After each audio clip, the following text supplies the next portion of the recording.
Hello, I'm Julie James. I'm the AM for Swansea West, and I'm Rhyn ap Iorwerth, Assembly Member for Ynys Môn, both of us members of the Enterprise and Business Committee. And today we've been taking part in a web chat with 6 female science, engineering, mathematics students about why so few women still are getting involved in those subjects. And I found it really, really interesting, Julie. it was completely fascinating, wasn't it? What was great about it is the way that you get to have that conversation with 4 or 5 people simultaneously, and you get live feed for exactly what they're thinking at exactly the moment they're thinking about it.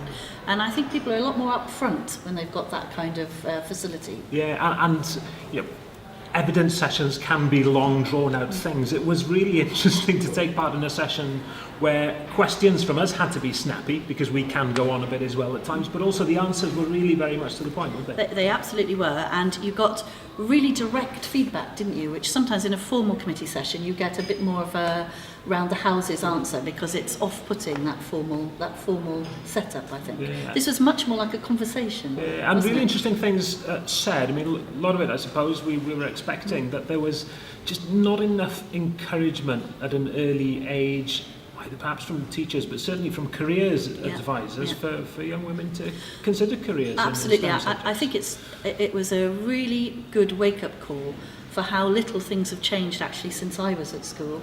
And I was a little bit depressed about the fact that women have made such little progress in some of those really exceptionally good career areas over the years. I'd just like to make the point, though, that it's also the case that we clearly need to encourage engineering as a subject for both males and females, because that was coming through loud and clear, I think. Really interesting session.